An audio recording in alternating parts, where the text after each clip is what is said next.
You want to hit the intro music? I got the notification that we're on the YouTube.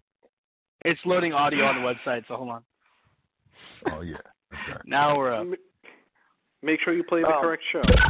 Welcome to the Bleedbigblue podcast, dedicated coverage of the New York Football Giants by your hosts, Marco, Trifecta, T. Merritt, and JB. Okay, that doesn't matter because, never mind, it says 43 seconds till show. We have 40 seconds. Hold on, guys. We got to change the intro. This thing is weird. In my ear, it keeps telling me, like, you have a minute till show. Show has started. And then you go on the website, it's like you got, like, 30 seconds left, dude. It's like, it's not consistent. My phone, my ears are telling me I got, like, 10 seconds left. The website's like, nah, bro, you still have, like, 20 seconds left. Okay. As soon as it hits one, I'm hitting that clip. All right, it's not my fault this website is jank, all right? Just as soon as it hits, we got 10 seconds, all right? When those 10 seconds are in, we're going. Jesus Christ. Fight me, dude. What do you I know we've been on hiatus for a while, but God. Not my fault, man. It's the show. Here we go. Welcome to the Bleedbigblue podcast, dedicated coverage of the New York Football Giants by your hosts, Marco, Trifecta, T. Merritt, and JBW.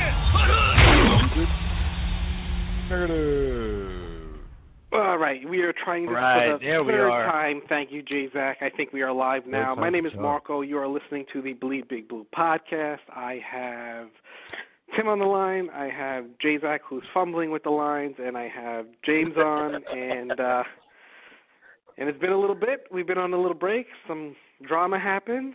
And, gentlemen. I gotta tell you, I've missed you guys. How has it been going? A little bit. I missed you guys all too. It's been pretty good. A little bit. Not you so much, J-Zac, but the other guys missed them a little bit. That's okay. That's okay. Hey, you know what, guys? That's okay that he said that. Hey, hold on, James. I got a response for you, buddy. Okay, everybody go ahead. No, he just got muted, that's all. I'm sorry. He's back. No, he's back. Just to give everyone the backstory, I did about five intros before this because he kept telling us we're on, and then we're not on, and then we're on, and then we're not on. Yeah. Where's Justin? Is Justin he's gone for the summer? How about that? Summer vacation. He's working on the can, When you do it, you do it, you know? He's working on the can. He looks good. Have you seen him? Summer vacation. He's working on the can. How's the stash going? When you do it, you do it, you know?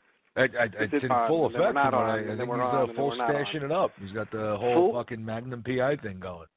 Full porn stash, huh? I don't know about that. He's not on the line, so we can bust his chops without him defending himself. So it's fun. Well, you know he's gonna div it up. You know he's gonna show up later. You know he's gonna div it up. Definitely, he's definitely showing up later. He'll come in, want to make a big tag team entrance. Justin. So, gentlemen, what is going on with the Giants? It's like minimal to little news, but you know, there's always something. I tell you what, though, man. When it comes to off season, almost all the news is always negative. So I think it's almost a good thing that there's nothing to talk about when it comes to the Giants in the off season. Most off season news you hear is drama. Well, I mean, dude, somebody still doesn't have a contract. This is true. There's a long list today of wide receivers that came out in that draft, and they're all locked up. And the most talented one out of all of them doesn't have a contract. I mean, that's a huge, as we go into camp, that's, we're not anticipating him missing any time or holding out or trying to pull anything, but those questions are going to start being asked, and somebody's going to have to answer them. And it's going to be interesting to see what goes on. And let's be honest, guys. I mean, if you're Odell, why would you not hold out? Because you're coming off of an injury and you've been a head case for the last 4 years. And I think the Giants have more leverage than Odell does here. Huge. I agree with you completely. We have a lot more leverage than Odell does. Temperature in hell, 1 degree. But yeah, I definitely agree that we have a lot more leverage than he does right now because of his antics, because of the Odell wants to be on things this team that he's done. Odell wants to go anywhere. So hold on. Here. Stop. We disagree there. Odell wants to get paid. Okay. I agree with that, but I agree he wants to stay here. Maybe his first priority is getting here, but if the Giants balk and somebody would have traded him, they would have traded him in a guaranteed contract, he would have agreed, he would have went happily because he would have got his money. So Odell wants to get paid, all right? And the Giants don't have to pay him right now. And it's a beautiful thing because somebody a couple of months ago back said, he ain't getting no contract right away. He doesn't deserve it. True. That's true, but you know what?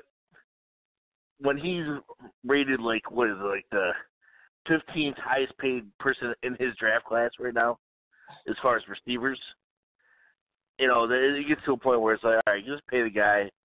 No, it doesn't. No, it doesn't. You can't just pay the guy because if you're going to pay, if I'm going to give you a contract, Odell, right now, okay, it's not going to be based off of the last 2.5 months of you on good behavior wanting a contract. It's going to be based off of since you've been here. And to think that they were just going to say, okay, well, now here's $100 million is crazy. But and he has no one but himself to blame. Because talent-wise, he should be getting paid $25 million a year. You don't think the past few months will factor in? I don't think it should. Marco, let me ask you something. Marco, let me ask you something, right? So Bleedbigblue blows up. Mm-hmm. We blow up, right? And we become this huge website, right? But I'm a liability, right? Right. I got great ratings on my solo show, Marco, but you got to deal with a ton of bullshit from having me on your radio station. Wait, are we you talking truth here? What are we talking? You got to deal with that. You got to deal with videos of me with hookers and blow and all this shit on the bed. You got to deal with me saying I can't make the show, but showing up at a dance club and doing a dance off and all this stuff. You got to deal with me doing all this stuff. And now, Marco, I want a new deal. It's my contract year. And for the last 2 months, I've been on my best behavior before my contract, before I have to come and perform again. I've been so good. But for the last 4 years, I've been giving you a fucking headache. Are you reluctant at all to sign me to a huge contract, Marco? Ooh, that is a good scenario, Mr. That's a phenomenal scenario. First off, that was fact until, you're missing shows because you're in the club. Do we have to go to HR over this? I'm not sure. What's going on over here? No HR. I would never go to HR, Marco. I'm not that guy. You can harass me all you want, buddy. Well, what I'm saying is that if you have to make big business decisions like that, and it's your money that's going to be on the line, and it's your website and your brand that is going to be on the line, don't you have to have reservations when there's 3 years worth of things as opposed to just the last 2 months worth of being an angel? Yeah, but there's also the potential factor. You have the potential. Well, no, I agree. Like Marco, if they, well, here's the thing. Like I'm okay with them saying right now, here's 4 years at $16 million apiece. But Odell's not going to want to sign that because talent-wise, Odell's worth $20+ million. Yeah, I know that. You know that. He's going to get 17. He's going to get Antonio Brown money. But would you, if you're Odell, would you sign that? Would you want let's put it this way, right? Put it this way. Let's say he was a Boy Scout from the day he showed up. Yeah. You think he'd be the highest paid wide receiver in the league? Yeah. Right now? Yeah. Like going into camp, extension done, highest paid wide receiver in the league. Without a doubt. Yeah. Even coming off the injury. Oh, essentially he's going to be, guys. It's just a matter of when. And as long as he doesn't fuck up again, And I'm just curious, how much he pushes, in the off season. And now it sounds like he's not. There's no plans to do any of that, which is good to hear. But no, the smart thing for him to NFL do. NFL players, I can understand why you would. The smart thing for him to do, and it's a huge risk, but you've put yourself you've made your own bed, okay, and now you have to lie in it. And here's how you lie in it. You show up to camp on time. You shut up about your contract. You don't mention being the highest paid wide receiver in the league. You don't mention wanting a new deal. You let your agent have those conversations. You come out and you say, I am here to win football games. I am not having these conversations during the season. I'm focused on getting better with my teammates. You don't have to mean it, but that's what you fucking say. And you show up for 16 weeks and you put up the numbers and you think he's going to get paid? Yep. Well, that's my thing. It's almost a double-edged sword, though. It's like, pay him now or pay him later when we're going to have to pay him even more. Right. Well, but he doesn't have to sign the deal either. So while the Giants are not inclined to come to him right now and say, here's $20 million, right? They're inclined to him right now to come and say, hey, we want to lock you up and give you long-term security. But based on what's gone on here in the last couple of years, here's $15, $16 million. Odell may want to gamble on himself, knowing that if he shows up and plays and does what he can do, they're going to have to pay him a ton of money. So it goes both ways there. Gamble. Yeah, that's a huge gamble. Because if you end up getting hurt again, yikes. But honestly, you want one of these guys locked up. You don't want a spot to where we're having to choose between Odell and Landon Collins come next offseason. No, that would be a huge mistake. And then you're going to go back to the Solder contract, and you're going to go back to some of these. Let me ask you guys this, though. If it does come down to Landon and Odell, who are you guys choosing? Jesus, that's a tough question. Easy. First of all, let me say this. I think it would be an abject failure on the part of the franchise to even put themselves in that situation. If you have not I agree with you. I think there's to get both of those drafted guys under a second contract, then you have failed as an organization. I 100% agree with you. I'm just saying what if. Having said that, I think I'd sign Collins. He's cheaper, less of a headache, and I could find a wide receiver. I don't know. I think I go. Here's my opinion. I think on our team, Odell's more. He's more disposable because we have Sterling. Because we have offensive weapons, right? We have Sterling. Well, we have Ingram who just merged. We have Saquon. It's a wide receiver. But, you don't need a wide receiver. But Landon Collins in our secondary, he's the best player in our secondary. You know, I think he's just. Plus, really good defensive players are hard to come by. Think of it from a business standpoint. Just think of it from a business standpoint, right? I mean, you got two guys. One's been a pain in the ass. One's been a leader. And I get to sign the leader who's a safety. Well, how much is Odell going to make? $25. What am I going to have to pay Collins? $12. So I get to save $13. I get to save $13 million on my salary cap, and it's a wide receiver. It's a wide receiver. I think if they don't have both under contract, it's like what has been the plans going forward? What is going on? You're right, Marco. If you drafted both of these guys and you've seen this time coming, you knew this time was coming, and you haven't planned to get them both under contract long term, that's a failure on so many levels. Yeah, and considering we don't even have any player. I don't think we have any player on the franchise tag, right? Well, no. I mean, they could pull that plug, but I mean, I don't know. I mean, I think you play the franchise tag role when you have to, but you know, in situation like I can see them using the franchise tag on Odell before Collins. Oh yeah, I think they would actually save money per year if they actually franchise tagged Odell. Yeah. No. And then you're ending up with a Le'Veon Bell situation. Exactly.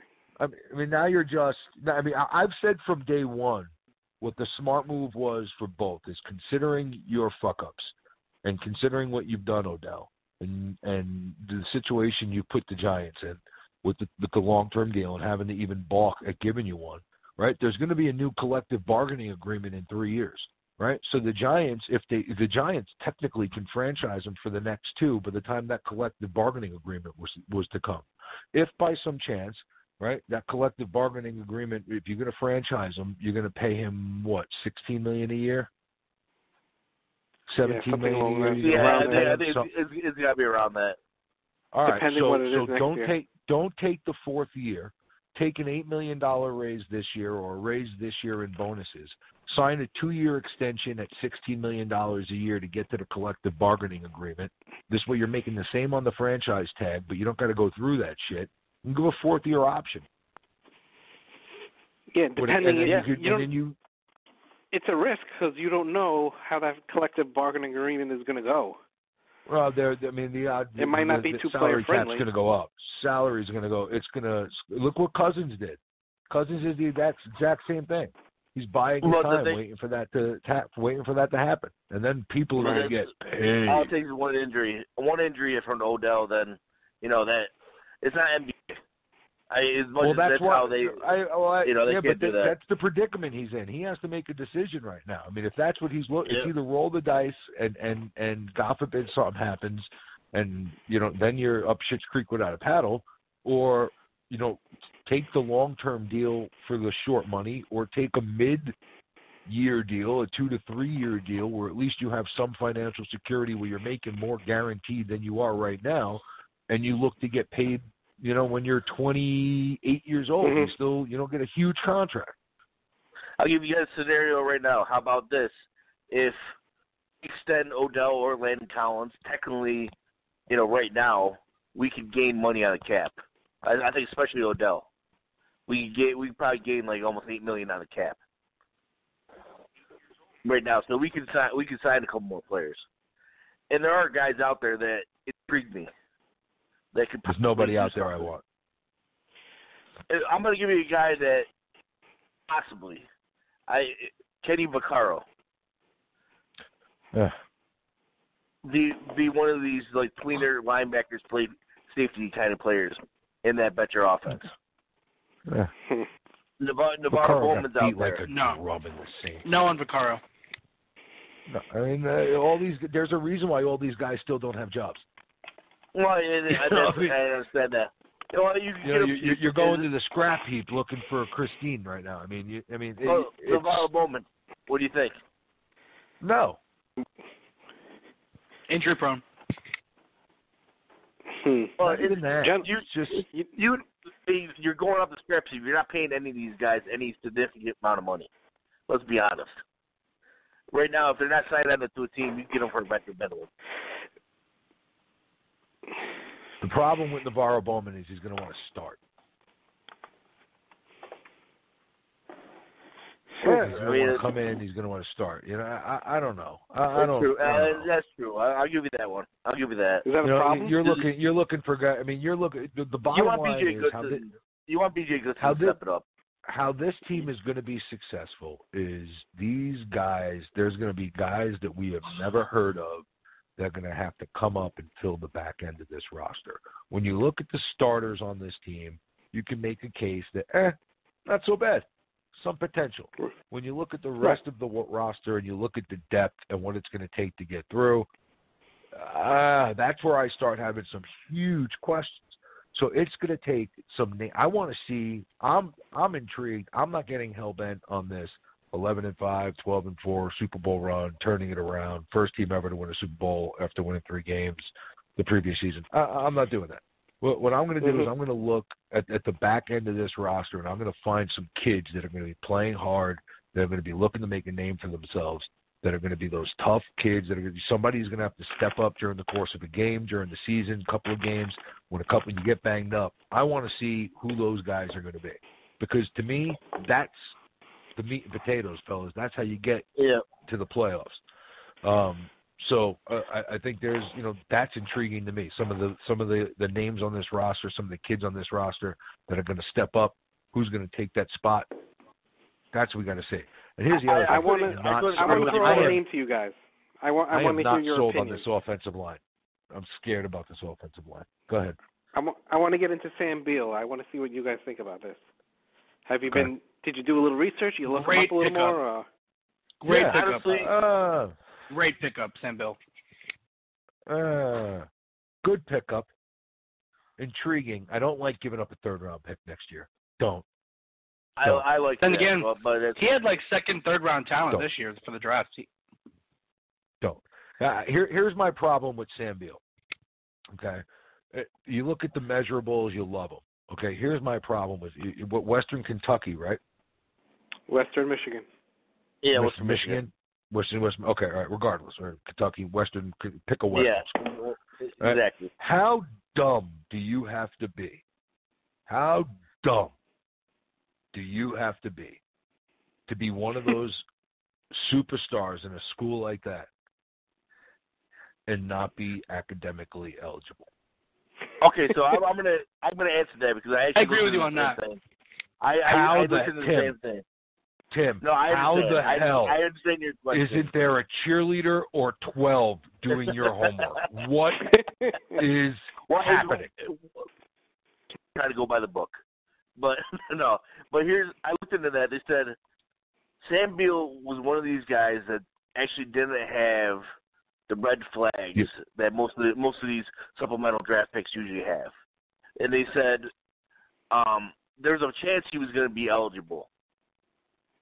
Yeah, granted, it is. I didn't see that. I heard that he knew he was about to be academically ineligible. Well, the problem is, from what I read, and I'm not, taking who would know better than Sam Beal? I'm not taking it as Bible. It's just saying there was a possibility he was going to be eligible, but by the time he found out, the supplemental draft would have been over, so he could have took a chance and been screwed himself. So he was already going to be he was already going into the draft as next year as a top 5 corner.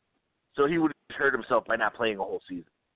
Right. So imagine. So he definitely knew that he was failing because think of the money that's not what I read. Yourself. That's not what I read. I heard he was like only taking a certain amount of credits, and they're like, "Aren't you like a full-time student?" He was behind that classes.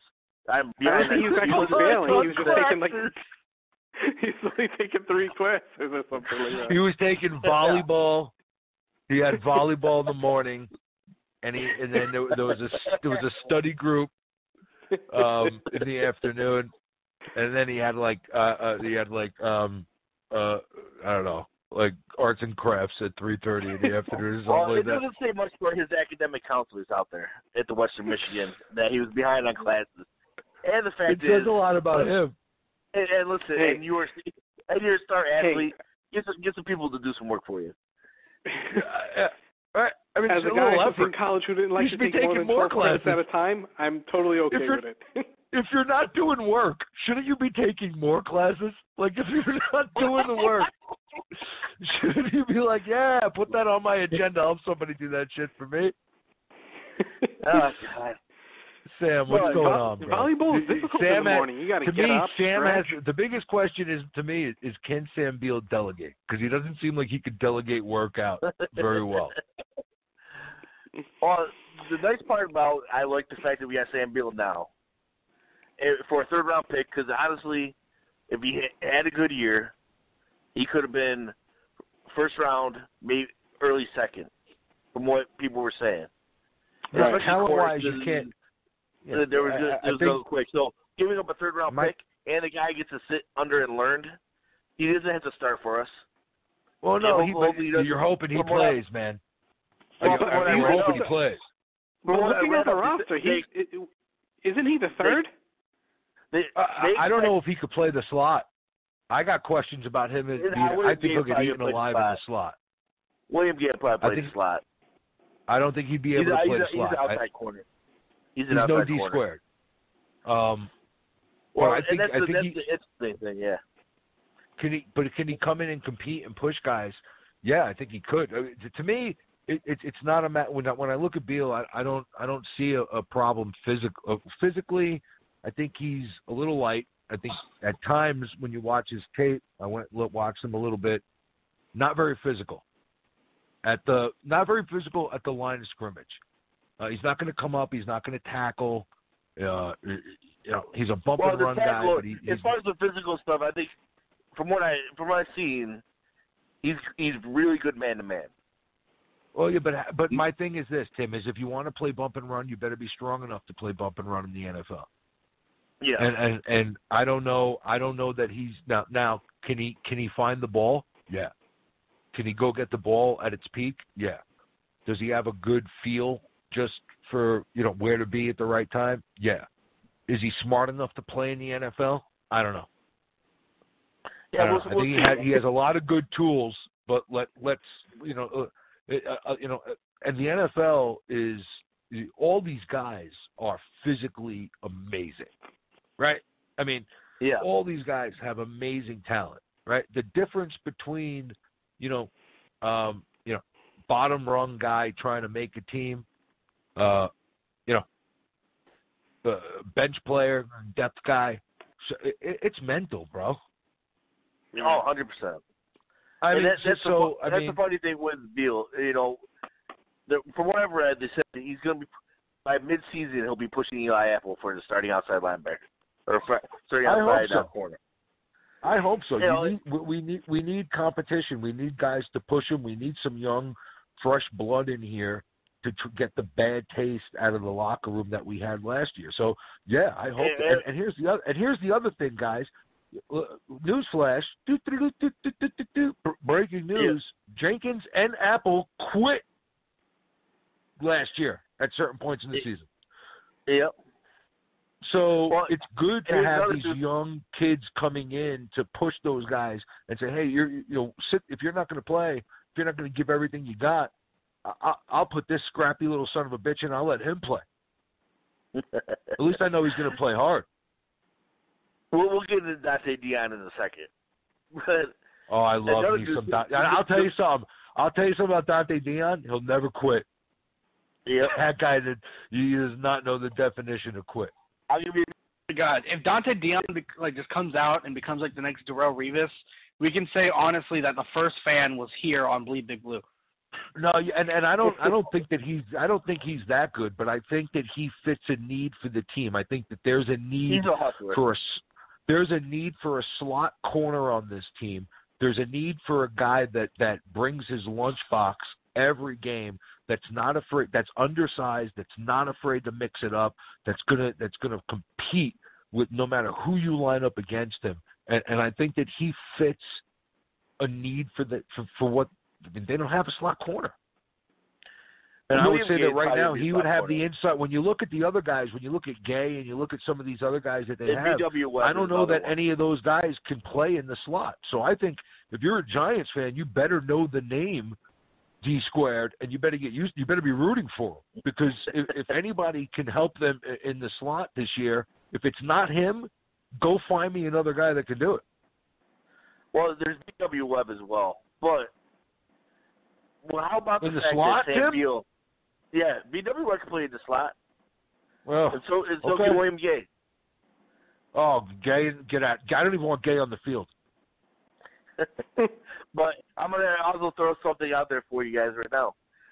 There's someone that, somewhat under radar. Sam Beal took the number 41. So someone's going to change their number again? I don't. Enough with the DIC. Do you want to bring Cruz back? Come on, enough. I have no problem.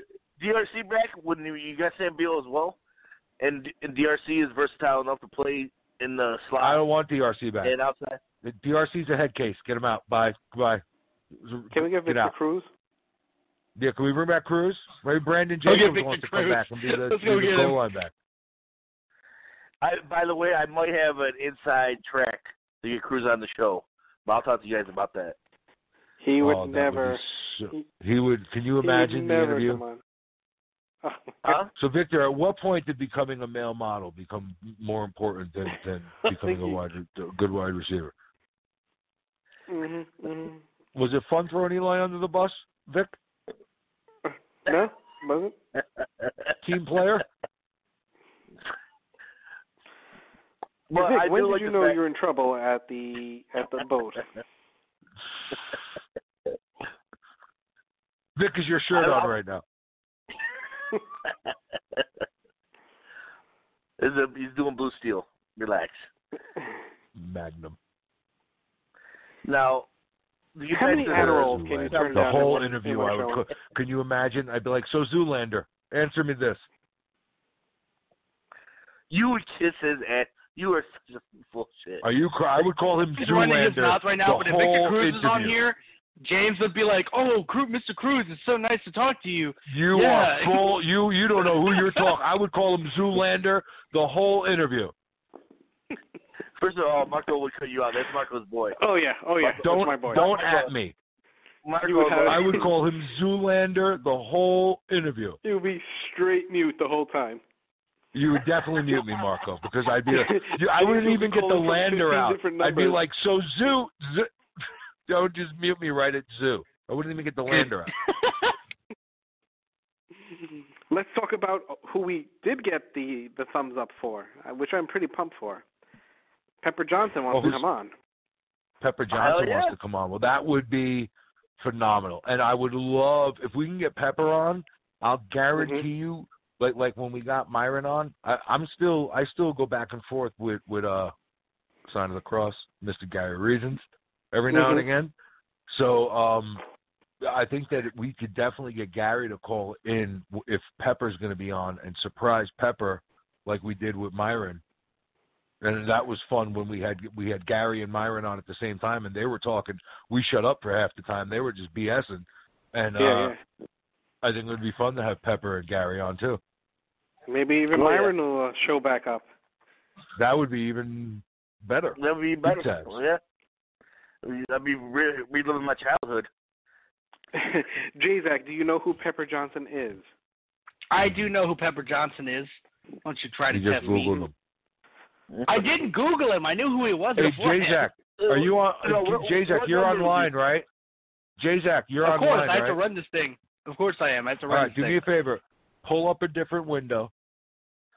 Okay. Go to Google. Okay. Go to Google Images. Okay. Type in the word idiot. It's just showing your Facebook photo here, James. And hit search. All I can hear is all I see is your Facebook photo here. What is Pepper Johnson's number? J-Zac, now, quick. His number? 52. Yeah. I know this. I'm not a moron. I didn't have to look him up. I know who Pepper Johnson is. Okay.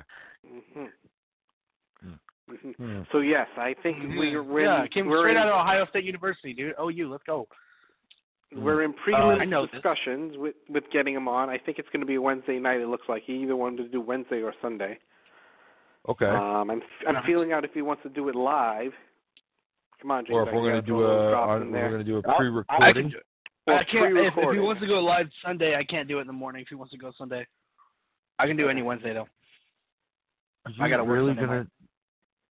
You look Pepper Johnson influential. I once left work I had to step outside on work to interview Amani Toomer. I had to take my lunch around Amani Toomer.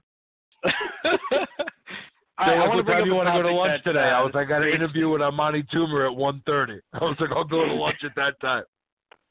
All right, I want to bring up a topic for you guys. How do you guys feel with the Madden 19 ratings for the New York Giants players? Oh, who cares? You kids. You and Snacks are the only people that care. You know, it was completely disrespectful, Eli. Oh, it's so disrespectful. He played so well last year. Deserved 76 overall. He played so well last year, Eli. I think Davis Webb got disrespected. Davis Webb is a 68, and I'm furious. Kyle Aletta comes in at a higher overall than Davis Webb, and I'm furious. Oh, furious. You know what? It's really cool that you. You know what? You know what? Here's what you do. It's Madden. Go edit the fucking ratings and get over yourself. Like, give me a break. I shouldn't have to do that, James. I shouldn't have to. And while you're at it, lower Snacks to an 88 just to piss him off and take a screenshot and tweet it. Came out of 95. You know he's happy, man. Oh, I tell you what, though, I felt like Saquon Barkley should have been an 84. I don't like the fact that Saquon Barkley was the highest-rated rookie, the second highest instead of the first highest. He was second. I didn't like that. But here's the thing. I won't complain too much. But what I will complain about is his strength is at an 82. Disrespectful. Oh, God. Broke his state lifting record in 82 strength. Especially with rookies. It's all fluid. It's good for a rookie, but it's disrespectful. It gets changed weekly. So what's disrespectful is when our higher strength rating. Eli, our starting quarterback, is rated 36th best quarterback in the NFL. How many teams are there in the NFL? 32. 32. So we have backups that are rated higher than Eli. That math isn't working out for me. Hold on. Let me do the math. Imagine if you were paying him $20+ million. How pissed would you be then? 36 teams in the NFL. 32 teams in the NFL. I got you, James. That was funny. Yeah, thanks, buddy. Taking a good My time. math That was says, funny. according to my calculations, I think he's not a starting quarterback, according to Madden. According to that. And I also want to put out there, this is for James, Sam Beal, one of his interceptions in his career. Shame. Sam Darnold. What happened? Oh, he picked off Sam Darnold. Yeah, Sam Darnold's pretty low. They have Lamar Jackson as the highest-rated rookie quarterback. That's a shame if I've ever heard one. That's because he can run. It's Madden. That's it. No, it's not. Guys, I got a better topic right now. Go ahead. What's with Ben McAdoo making all these comments? He was right about some of the shit he said. He was crazy. Heard about that. What did he say? What did he say? I didn't care to look into it. What did he say? He's out of a job. He's trying to do anything. Maybe he could be one of those like commentators, that no holds barred commentator. He was all about the Giants moves that they made, but he shit on Nate Solder. He was right about Nate Solder. What did he say? That he's not very good. That they overpaid him. It was a desperate move to go get him, and he's 100% right. You know, he was right about some of the shit he said. He was wrong about some of the shit he said, in my opinion. I read the whole I think it was like articles over like 2 or 3 days about all of the shit that he said. Right. Well, he did say that he stood by his decision to bench Manning, and that the plan was, as we've said, which is completely forgotten by Giant fans. They just Geno Smith. The plan was to go to Geno Smith and then to Davis Webb, but they couldn't go to Geno Smith. They couldn't go to Davis Webb right away because it's the NFL. There's players in the locker room, and you can't have a rookie who's been inactive the whole time just leapfrog over your second quarterback that's been dressing for the whole season. So you had to give Geno, because it's just. Why? Because it's common fucking sense. It's common sense. You say to Eli, I paid you $20 million. You sit on the bench. Eli, Geno, guess what? I'm paying you whatever the hell I'm paying you. You up Webb's. First of all, if you have any respect for Webb as a player, you wouldn't put him in that position because the kid hasn't been given any practice reps either. So to just throw him from no practice reps inactive to starting quarterback, you're setting him up for disaster. Well, instead, you let Geno you let your backup quarterback play a week, take all the arrows from Eli Manning, and let Webb amp up his practice reps and go into a home game against Dallas instead of opening up on the road against Oakland. Well, the fact that he's had no practice reps shows you there was no plan. No, it doesn't. No, it doesn't. It shows you that the plan was the plan was what the plan was from the very beginning. It was to compete for a Super Bowl and Webb not take a snap. But when you get to the point where you're 3-9, you know that that's unrealistic. So he said in the article, knowing that there was a quarterback, and then he said you know what's funny is that he said in the article, I thought this was really funny, and it's I think he got a bad rap. I think he was in the wrong place at the wrong time. I think he got thrown under the bus. What he said in the article was absolutely phenomenal. He said the goal was with a quarterback-heavy draft coming out to see the quarterbacks that we had on the roster, to see if we needed to draft one of those quarterbacks. And then, in another breath, he said, I wouldn't have taken any of those quarterbacks after I did my research on them. I didn't like any of them.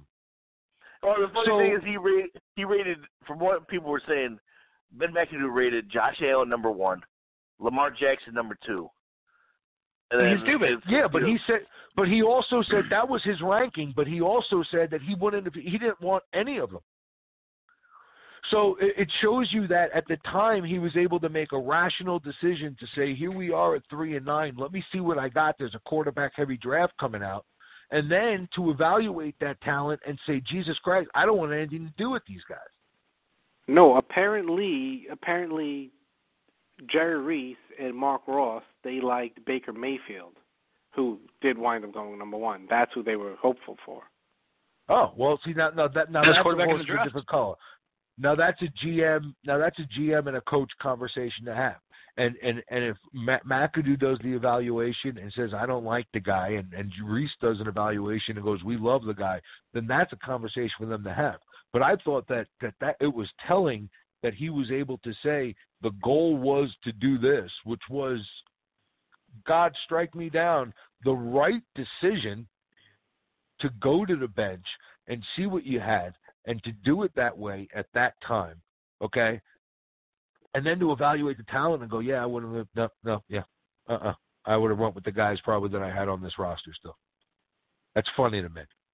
Because he got thrown under the bus because of Mara's plan that Mara put in motion. It's because the fans went ape shit. Well, and Eli started crying at his locker. Let me ask you this question. Did you really think Ben got fired just because of the Eli decision? No, I think that was the final nail in the coffin. I think coming off an 11-5 season, though, the Giant franchise, if it wasn't for Manning getting benched, Ben McAdoo would be your coach. If that didn't go so bad, Ben McAdoo would still be your coach this year. I don't think he lost the locker room, and that's why I think he got fired. He lost respect to players. They hired McAdoo because of Eli. Yep. They hired McAdoo because people forget that too. The only reason McAdoo got the fucking job was because of his relationship with Eli Manning. They literally made the decision for Eli, guys. You know what? I was also thinking about this. You know what? That's really the reason Spagnuolo got the defense coordinator job, is just because we love Spagnuolo, lived in the Super Bowl days, but he didn't deserve it. No.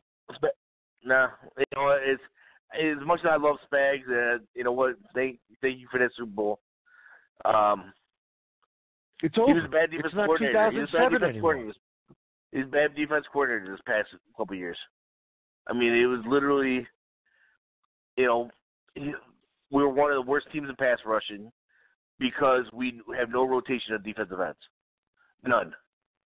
Not only no rotation of defensive ends, we never blitzed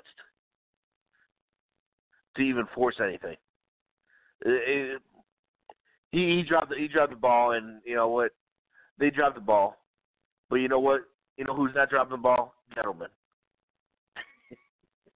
Tell you what, you better believe we're going to be blitzing this year. Last year, Betcher's defense blitzed 60% of the time. 60%. We're going to be blitzing more than not this year. You better be. Yep. You better. That's a dangerous. That's a dangerous game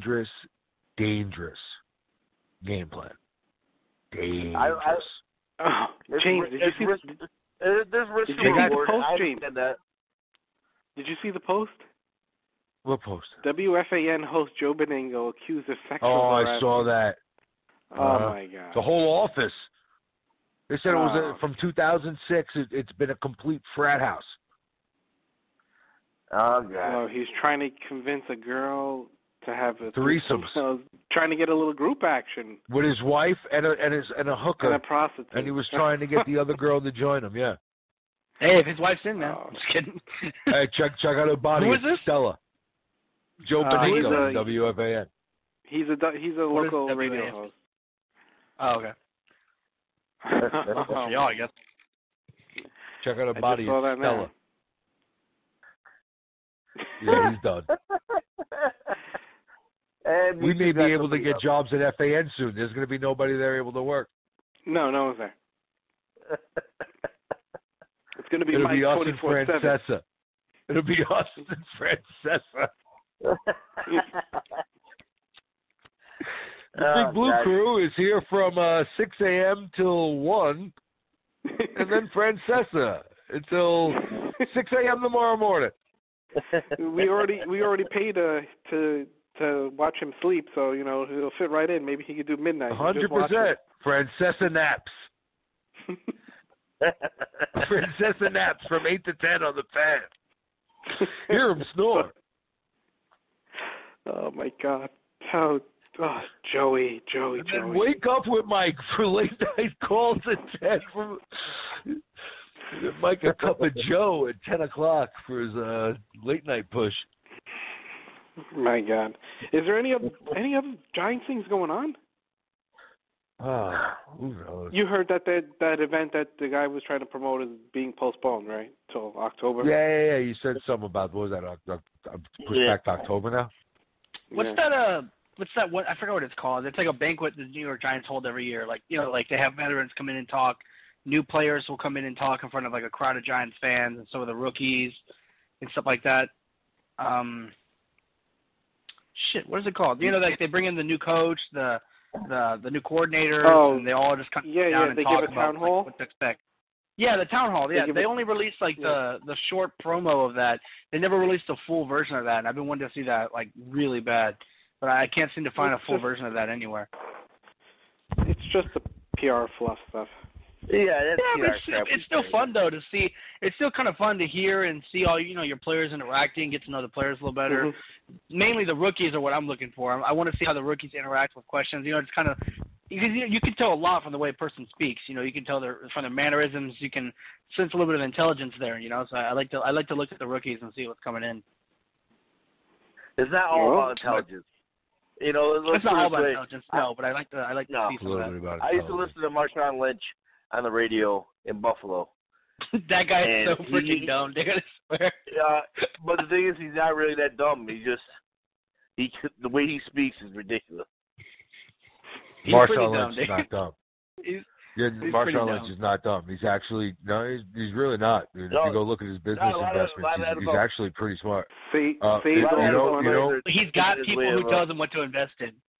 You know what should have told me about JPP from day one? I'll never forget it, right? So when he was drafted, right, my brother called me immediately and was like, who the fuck is this guy? And I was like, I have no clue. I watched a little bit of film on him, some project kid, no clue, raw as hell, great tools and, good length and all that good stuff, right? You talk about a prospect, right? And then they had him come on, and he wasn't there.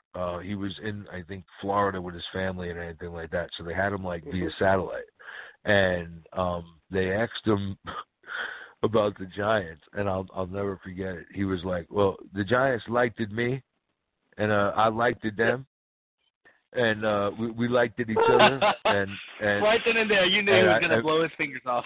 And my brother, I never forget my brother. It was like Mother of God. You knew he was gonna blow some fingers off. I'll never forget. No, well, I mean, and then he came out like a bat out of hell, and you were like, wow, this kid's one of the most talented defensive players I've seen in a Giants uniform since Lawrence Taylor. Yeah. No, since Lawrence Taylor. I mean, that rookie year. I've never compared, and even Strahan, I've watched Lawrence Taylor in his prime. I've never seen a player with that motor, with that relentlessness, with that viciousness. JPP in his first year had the potential to be that great. And but Jeremy can't draft. Did you say Jason Pierre-Paul had Lawrence Taylor potential? Without doubt. Yeah, absolutely. Without doubt. He was dynamite. Without a doubt. Lawrence Taylor potential. I watched Lawrence Taylor in his prime. Right. All right, I didn't say JPP was Lawrence Taylor. What I said was when you watch JPP his rookie year, and he was at his size at defensive end, and he was making plays 20 yards down the field, forcing fumbles, and relentless on every play, and the motor on every play. He had the potential. He had the talent to hit that level. He could have been. They don't win a Super Bowl that year without him dominating down the stretch, gentlemen. I agree with that. That one Dallas game, he won by himself. So, you know what I'm saying? So, I haven't seen a guy do that. He had the potential to be that good. The problem with him was it got to all the success that you're down with JPP and the rookie, the Super Bowl year, got to his head. All the money came in really fast. The endorsements, everybody was crazy about him. The attention, blah, blah, blah, got to his head, got out of shape, back problem. And that's when I liked it. It really came out. When he got drafted, he was literally the fourth defensive end, behind Strahan, O.C. Umanir, and Tuck. Yeah. I mean, that defensive line was disgusting already, and you added JPP to it. Well, was that his second year? It was his rookie year. They won the Super Bowl. It was a rookie, right? Yeah, was it? He was rookie 2007, right? No, it was his second year. No, it was 2011. It was his second year when we won the Super Bowl. It was not his rookie year. Okay, so then if it was his second year that he really went off. Yeah. It was that year they won the Super Bowl where he just went crazy and really ape shit. I thought that was his rookie year. I could be wrong, but that was what I was referring to. His second and third year is when he just went off. His second and third year is when he just went off. Wrong. No, I didn't even think his third year. I think after the Super Bowl he was done. He was a different player after the Super Bowl. That was it. It was a wrap. There were some phenomenal breakouts. JPP was one of them. Even though you don't want to admit him, that first breakout year of Victor Cruz was phenomenal out of nowhere. That was insane. Yeah, he was the best slot receiver in the league that year. Yeah, without a doubt. Well, y'all said Hakeem Nicks, who was one of the best wide receivers in the league, right next to him on the other side. That was a good year. We had Mario Manning. I think we had the most dynamic 3-receiver duo that year. Yeah, we was a good year. Super Bowl. There was a lot of talent. Oh, yeah. A lot of talent. Let's see. I think that's it for that. Are we forgetting anything? Are we glossing anything by? No. We could talk about Davis Webb and Saquon Barkley. Well, you know what? I'm going to say this. I just want to put this out here because I ended up flipping the channels, and I ended up getting on NFL Network. They were showing the Giants Philadelphia game this season, the second game. Mm-hmm. And first of all, I just want to put it out there, we played Philadelphia tough both games. Yeah, but Wayne Gallman, I like the way he runs. It just reminded me. I really think he's going to be the number 2. He's not going to get. No, he's definitely going to be the number 2. He's not going to get as many chances as Barkley. Jonathan Stewart's our number 2. I think he's going to take advantage of the opportunities he gets. Gallman's beating Jonathan Stewart, from what I've seen. They said Stewart's not looking. I was going to say right now. I thought you meant right now. I was like, no, right now Gallman's number 3 on the depth chart. Well, don't go by who. When they give them the real depth charts right now, relax. They don't know that. They're still having. I was just looking up. They said the top battle in training camp is our center position for Jalapeno and Brett Jones. Yeah. Madden seems like Jonathan Stewart. They have him ranked at an 83 overall, higher than Saquon Barkley at 82. They play favorites. Yeah, Madden seems like Jonathan Stewart. I mean, Cam Newton's a top 10 quarterback in Madden. They definitely play some favorites. That's for sure. Guys, I'm pumped about the fact that there's going to be a lot of competition in the wide receiver spots, especially. Trying to find out who the hell is going to be those, number pretty much 4 through 5 wide receivers. Quarterback spot, there's 5 corners going for one spot. You guys think John Jerry's going to be starting right now? I don't think there is going to be that much competition at wide receiver. I don't think we're going to see any surprises. I think who do you guys think is number 3? I'm going to do you guys think give you Roger a name Lewis right or Latimer's number 3 right now? I think neither one. I think a surprise neither might one. be that Roger Lewis isn't on the team. Maybe Hunter. I kind of like Hunter Sharp. I was just about to say Hunter Sharp. I kind of like Hunter Sharp. I was just about to say that. Hunter Sharp. I like him. Watch out. I was just about to say Hunter Sharp. I like him. Twombo. Editawambo? You mean Talo? He hasn't played for years. Editawo. That's his name. Well, yeah, I butchered Matumbo? I butchered his name. Amba Editawo. That's his name. Amba Editawo. Yeah. You got yourself Giants fan. Matumbo. On the Nuggets. Call yourself a Giants fan. Mahmoud Abdul Rauf. I saw him play the other day. I think a lot of Giants fans are overrating Roger Lewis. I think he's a horrible receiver. I think a lot of Giants fans are just starting to think. He had like two good catches last year. He had like two good catches, and these Giants fans are like, overrating he's a beast. Latimer. I think a lot of Giants fans are overrating Latimer. All right, Latimer. The only two receivers we have right now, I have faith in Shepard and Beckham. I might be one of those guys. Did you just say I think I may be one of those guys? Yeah, I'm pretty much sure. I mean, Latimer. Here's the thing about Latimer, though. Latimer, at one point in time, was a first-round talent. You know, so I'm not saying he's going to be good, but the talent's there. He's good on special teams. He's been 4 years, but he was a first-round talent. It's not like he's old. Yeah, here's a name that nobody's talking about on defense that you need. I'll give you want to talk some names. Here's a guy that you need to step up. First. You're going to need. Give me a position first. Michael Thomas. Free yourself. Come on, give me a chance to guess. Michael Thomas, he's old. He's old, but he knows what he's doing. He's going to be playing. I think in Betch's scheme, you can use Collins at the line of scrimmage, and you can use Thomas as your strong safety, and you can move Collins in situations up to linebacker. I think you can do a lot of things in that scheme. Oh, Collins is going to be playing at the line of scrimmage a lot. Statistically speaking, Collins plays his best football at the line of scrimmage. So I think in certain nickel formations, can you see them in certain matchups using, maybe Thomas and Collins on the field at the same time? Depending? I can see that. Yeah, maybe. Easily. So, it's going to be who's playing the best. I don't think that they're really tied to anyone other than Collins at safety.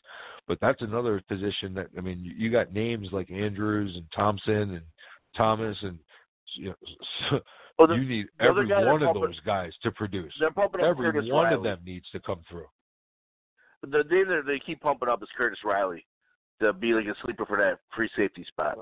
Hey, let's go, man. Because they need somebody to step up and take that bull by the horns. Darren Thompson's not working out.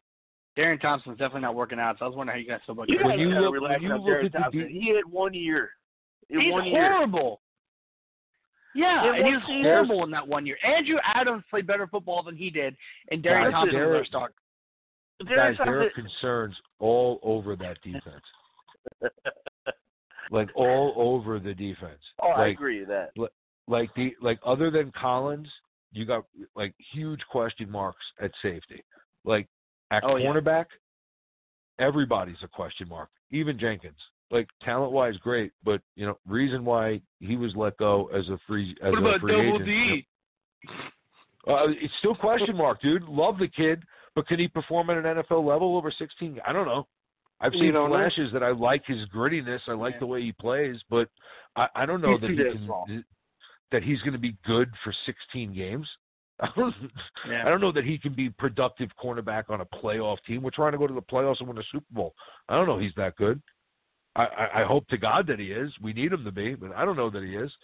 So there's question marks all over. You look at the linebacker spot. Both outside linebacker spots to me are huge question marks. Even though they're names that we're familiar with, they're still question marks playing that position. Let's see. You're going to tell me that you're going to just pencil in that kid to just be a starter? Lorenzo Carter.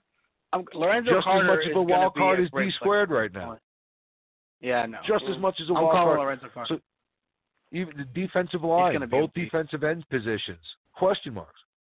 What do you mean both? What do you mean by both? Defensive end positions are question marks. Dalvin Tomlinson. Still question mark. Dalvin Tomlinson at right end is going to be really well. He did really well last year. I think he's going to be really well. I think he's going to fit better. He played a different college, position he played It's almost the same. A 4-3 defensive tackle is it's pretty much the same in the 3-4 NFL. Right end. It's pretty much. Almost the same. Pretty much. It's almost just the get same. to the quarterback. Your job is to just get to the quarterback. No, it's not in a 3-4. Your job is not to get to the quarterback. Your job is to occupy blockers for your linebackers. Yeah, but I'll tell you what. That's the thing he did best last year, though. Well, let's see it. I mean, can I see it? It's a different scheme. Can I just see it? And guys, if those question marks are all the starters, where's my depth? If you're going to call Dalvin a question mark, then Landon Collins is a question mark too, because we're on a new scheme. You're insane. How can you say that? I got an all-pro safety and a kid that and a second-year player that just switched positions. It's not even that big of a difference. He's at a 3-4 defensive end over a 4-3 defensive tackle. Their job is practically the same thing. Tim, help me out. Tim, the can you help me out is on practically this one? the same. Okay, fight your own battles, old man. Come on. Landon Collins is just as much of a question mark as Dalvin Tomlinson? Okay, I'm not saying as a player. I'm saying that according to your logic of switching schemes, yeah, he's just as much of a question. No, it's not just switching schemes. It's switching a position. He's no longer playing defensive tackle in a 4-3. He's playing a right defensive end in a 3-4. His job is the same thing as it was last year. His job's the same thing. All he did was take 2 steps to the right. All he did was take 2 footsteps to the right, if that. Okay. All he did. Okay. I'll give you this. Hold on. That's what it is. That's all it is. That's all it is. J-Zach, so many people can do it. You're right to a point. But the main part with the defensive ends is they got to be able to take up blocks, but they actually have to, make plays on the end as well. He went from the defensive tackle position where you want him to hit the gaps and attack because Snacks has taken up the blockers.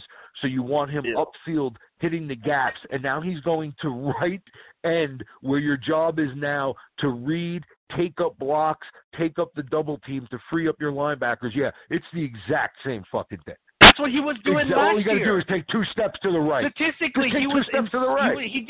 He did amazing in run stuff last year. That was statistically. Just he was take 2 steps to the right.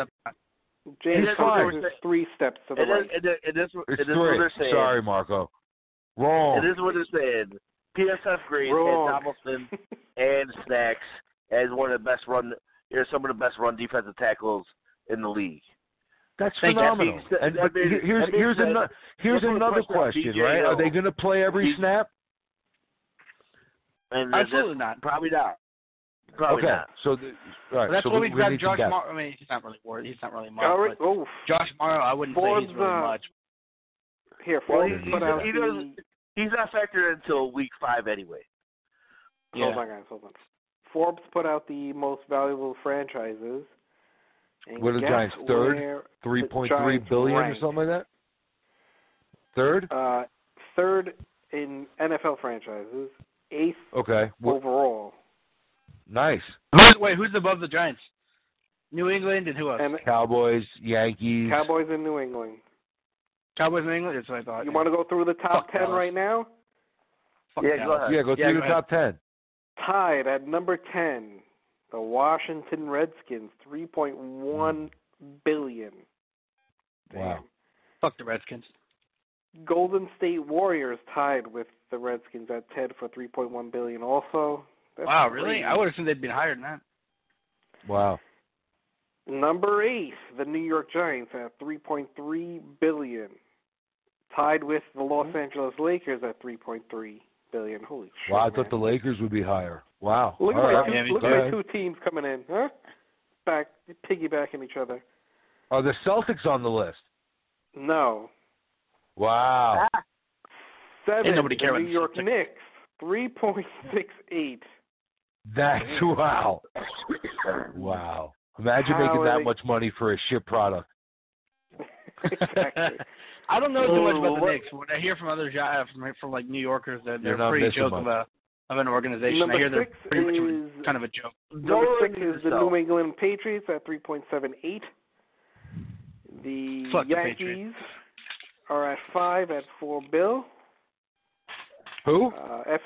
The Yankees. Yankees. Oh, wow. Okay. FC Barcelona at $4.06 billion. Wow. Soccer's Real Madrid 4.9, 4.09. Real Madrid. Manchester United 4.12, and the Cowboys are 4.88. Wow, the Cowboys are just blowing everybody out. What was that thing that we did last year? What was it? The fund. What is it called, James? What? The what? Where we asked everyone to fund our account, our GoFundMe page to buy the Giants. Yeah, the GoFundMe page to buy the Giants. So we have a goal of $3 million. Now we have a number to put on there, $3.3 billion. Yeah. Mm-hmm. We got a goal. Let's not get a asking price, guys. Let's not get asking price. 3.2. Come a little low? You think a little low? Come a low. And that's everything that we have to our names. That's it. That's all we got. We don't need houses. We'll sleep in the facility. We don't need houses. Mm-hmm. Yeah. We don't plan on leaving. Yeah. They got showers there. They got kitchens there. We'll be all right. Yeah. All right. So everyone, if you want to put on the GoFundMe or help our cause to bite the New York Giants, we are only 3.1999999999999999.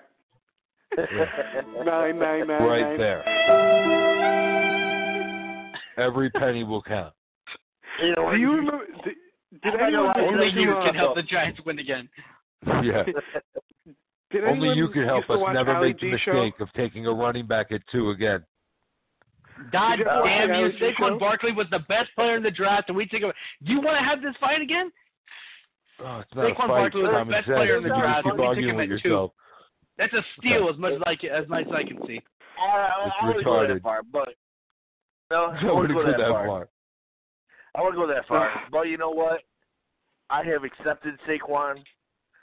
And he is a Giant. Nothing I can do about it. And I'm all about the Quan this year. I want to see the Quan tear it up. You about to see Saquon? I just want to see him run behind a fullback. I don't care what he does as long as he gets damn yards. He better be a top 5 running back. We're gonna use him the same way. We're gonna use him the same way Sean McVay used Todd Gurley. Jesus Christ. I hope so. Here we go. I hope so. Jesus Christ, I hope so. All right, gentlemen. I have to be up early in the morning. Yeah. To drive to work, which is a pity. That is a pity. Okay. But so do I. Hey, man, if we own the Giants, going early tonight is not a bad thing. If we own the Giants, not a bad thing. 1 week. Everyone who is listening. Is the training camp starting next week?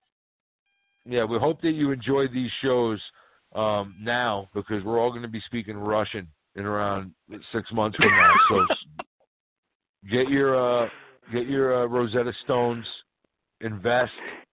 There's 2 things you want to invest in. What the hell are you talking about? GoFundMe. You want to invest in our GoFundMe page, and you want to invest in Rosetta Stone, the Russian edition. It's coming.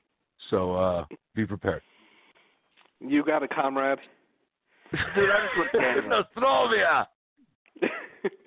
So everyone, thank you for listening in today. Even though we've taken a little break, I see the subscriptions are still going up. Most likely we're going to hit 3,000 if keep on sharing the word and passing it along to your boys and your girls. The negativity flow through you. Yes. We got to get the exact opposite of that, what James is talking about. We didn't even play the Captain Negative drop one time today, so how's that? I wasn't really that negative today. He wasn't really that negative today. Captain Negative. Honestly, I was waiting for it because he was threatening me prior to us getting on that, I'm going to bring down your day and all this other crap. And I was ready for it. Here I come to ruin your day. That's just my theme song, Tim. Don't get flattered that was directly towards you. That's what I sing to everyone. It's just a theme, okay? It's just a theme song, Tim. Well, you know what? I took it seriously. And I was already. Most likely we won't go Sunday, but we will probably go next Wednesday, and I think I'll have a video or two. I have a few videos in the pipeline that I'll be putting out. Should be getting back to normal. Sure. And probably this week I'll get the new laptop, and we'll be going. Don't waste your money on a laptop. Get yourself a desktop. Maybe I should, because I won't lose it at the damn airport. You can't check it. That's damn right. Damn right. And on that note, goodbye, everybody. On that note, on Marco's laptop at the airport. We'll find if you guys see, if anyone out there listening, anybody sees Marco's laptop, call in. Everybody sees a laptop. Everybody who sees send it to the Bleed Big Blue headquarters. Stat. Yes, please. Do not look at the pictures on there. Do not. If you are the TSA agent that is now streaming porn on my laptop, please return it when you are done. Please send it back. Please clean it, then return it when you are done. Please clean it and return the product when it's done. Well, no. Send the good porn to @CaptainNegative on Twitter. Then erase it. Then send it to Marco. Yeah. So there's that. And I think that's it, gentlemen. Good night, handsome gentlemen. Be good, guys. Good night, everybody. Bleed Big Blue. Night. Bleed Big Blue. Always. All right, guys.